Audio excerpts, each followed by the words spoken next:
Disons qu'au cours de cette rencontre avec la jeunesse molvinoise, Vivien Peya, le délégué national de l'UJPDG, a également discuté avec les bacheliers 2014 et les jeunes de cette ville qui s'adonnent à l'extradition du sable dans le fleuve Ngounié en cette période de vacances. Reportage.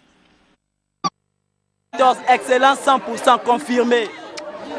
Cris et larmes de joie pour les uns, l'euphorie pour les autres sont entre autres sentiments exprimés par les nouveaux bacheliers. Ils ont déjà obtenu leur visa pour les études supérieures. Ils ont été écoutés et conseillés.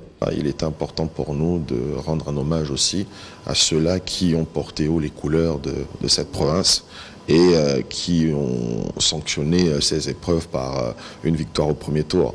Donc tout naturellement, il était de mon devoir de les encourager en tant que délégué national de l'UJPDG, leur prodiguer également des conseils parce que, comme je l'ai dit tout à l'heure, c'est le début d'un nouveau cycle, un cycle qui est fait de difficultés.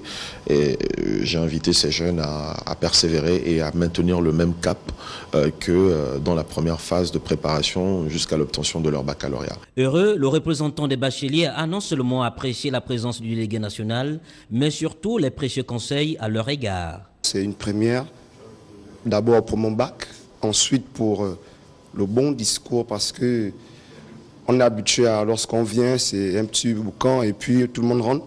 Mais ça a été vraiment très particulier. Le message qui a été reçu hier, c'est un message intéressant parce que nous ne l'avons jamais reçu. Vous savez, ça n'arrive pas à tout moment. Travailler, prenez de la peine, c'est l'enfant qui manque le moins. Élèves et étudiants en vacances ont choisi de se prendre en charge. Pirogue, seau et pelle en main, le compte est bon. Le trois quarts, comme vous constatez, c'est des élèves et pour d'autres, des étudiants qui sont là. Preuve en est moi-même qui vous parle, je ne suis pas ici.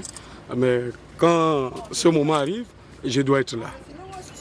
C'est là où on fait nos rentrées scolaires, c'est là où on s'occupe de nos familles, c'est là où on fait tout ce qu'il faut faire pour la prise en charge d'une personne. Se prendre en charge, entreprendre font partie des messages que fait passer le délégué national. Un appel à la responsabilité dont il fait son cheval de bataille. Il est très rare de voir des jeunes Gabonais se prendre en charge. Et aujourd'hui, nous sommes venus à Mouila parler de responsabilité.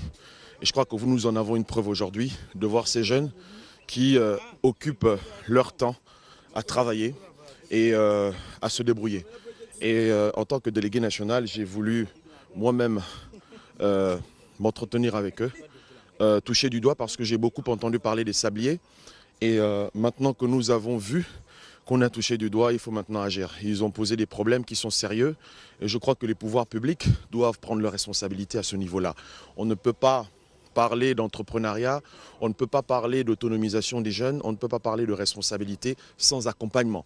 À travers ce acte d'encouragement, Vivien Peya et les jeunes de Mouila viennent une fois de plus confirmer avec le fabuliste français de La Fontaine que le travail est un trésor. Une jeunesse consciente et responsable est le sceau du délégué national.